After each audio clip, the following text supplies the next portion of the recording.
And the drying line appearing, you're looking for it all the time, obviously trying to stay on the dry stuff as much as possible, but do you not have to keep these things quite cool as well? Yeah. Well, he's slowing, is he? Yes, he is. He's slowing. Rubens Barrichello, I don't believe it. He's retired here 8 years in a row. He was leading here last year and this happened. Coulthard goes past him. Raikkonen goes past him. Ralf Schumacher goes past him. And you hear that thump.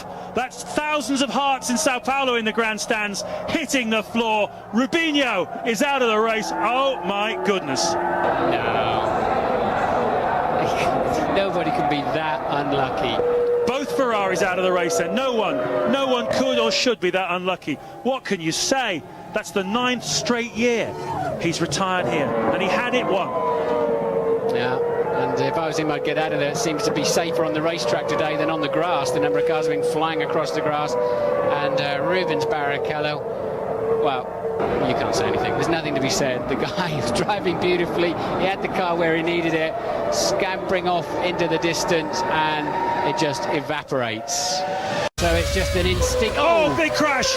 Glock, one of the Toyotas. Yeah, I think it's Timo Glock. Big moment. We were just praising him for his early first stint, and that may well bring out a safety car. We've got a lot of debris on the start-finish line. Felipe Massa 11.5 seconds behind Hamilton, and we may well be facing a safety car here. He's obviously dropped it off the grass through the exit. No, right rear suspension failure on the curb, and gearbox is hard into the wall. There's a lot of energy there. I wouldn't be at all surprised if Glock is quite dazed by that. Safety car is out. A lot of debris on the track, a lot of danger for the other drivers. There is a crash structure on the back of the gearbox designed for exactly that kind of incident, and that hopefully will have taken some of the pain out of it for Timo Glock, who just can't quite see him out of the window here, is beginning to get out of the car underneath our commentary position. The steering wheel's coming off, and they're attending to Glock now. Stroke of luck for Jenson Button, who just made his pit stop. Same for Nelson Piquet. If that had happened a lap later, they'd have been in big trouble. They wouldn't be able to come into the pit lane to make their stops. As it is, they're both still going.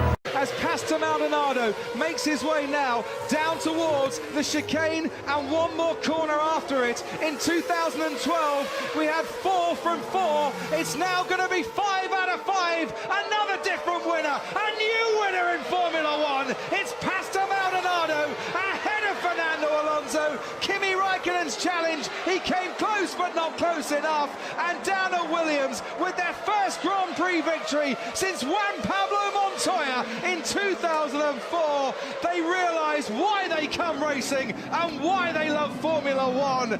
What a victory for Pastor Maldonado and a Williams team that are back on top, and boy are we glad to see it.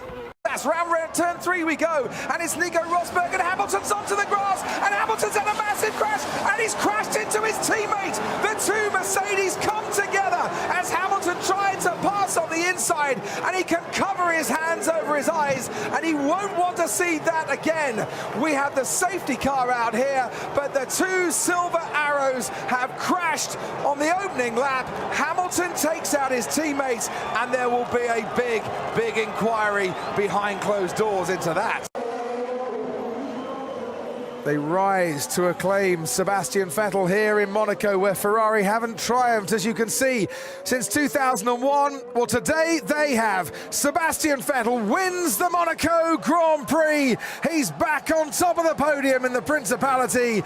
Kimi Raikkonen makes it a Ferrari 1-2, but how happy will he be about that? Yes! P1, you deserve this one. You deserve this one. Master Vettel in Monaco. Woo-hoo! Yes! Grazie ragazzi, grande lavoro.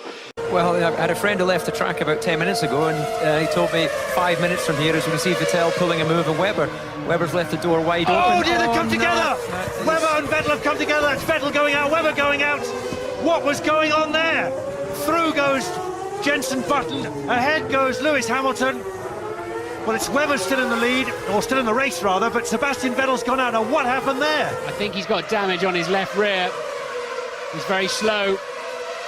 Extraordinary. We were just saying about how they would race together. Well, suddenly this race has turned. We've no need for rain. We've just got drama on the track. The two Red Bulls connect. Out goes Sebastian Vettel, and Hamilton and Button push on for McLaren. It all turns on its head. Well, he's not going to get back. All the mechanics quickly came out, as you saw. The McLaren mechanics out as well. Now, what was that, impetuous, David? How did you read that one? Well, I think that's going to be a subject of a very whole discussion in the debrief afterwards. I think we need to hold judgment until we see the replay, but it did look as if Sebastian was pulling a little bit to the right. He did have the inside, but there's nothing that says that Marc has to move at that point. So, as we discussed on the grid beforehand, Martin, with Adrian, this is the difficulty when you've got both your guys. As we join the replay here, yeah, Marc going through the kink. Yeah, sorry, David. Vettel's been quicker the last few laps. Marc's got him covered, and he comes through. Whose fault was that? They just seemed to merge towards each other, if anything, didn't they? A little Webber slightly left, Vettel slightly right, and they've thrown it away. Let's watch this. Right. That's are you still watching that, David? That looks like yes, Sebastian Vettel went right into the side of Marc Webber. How do you read that? Yeah, I think that Marc was holding position, and you know, Seb's obviously tried to sort of pull over for his braking. You see Marc's left the door well open, but we see Sebastian deviate across towards the middle of the road, and as uncomfortable as it is to call that between those two guys, then I've got to say that there was no need for Sebastian to be pulling right there. He had the position, and there will be a lot of frustration in that Red Bull debrief after the race. I'm giving that 100% Vettel's fault, and he's so lucky he didn't wipe Webber out, who's now lapping still 3 seconds off the pace on the next lap round. So has he got other suspension damage too, Marc Webber? He's at a 1:34. He's 4 seconds behind the McLaren, so the McLaren's lead by over 7 seconds now. And there we are. There is the... Now, if Alesi has run out of petrol, I could use an Anglo-Saxon expression to say what his boss, Flavio Briatore, who is an Italian, will be saying to him. And you can see by the body language of the Benetton mechanics that they are absolutely furious, because they know that Alesi has been told to come in lap after lap after lap, and what does he do? He ignores them. And oh, Jean, you may well look a bit worried. You've got a major problem, Sunshine, when you get back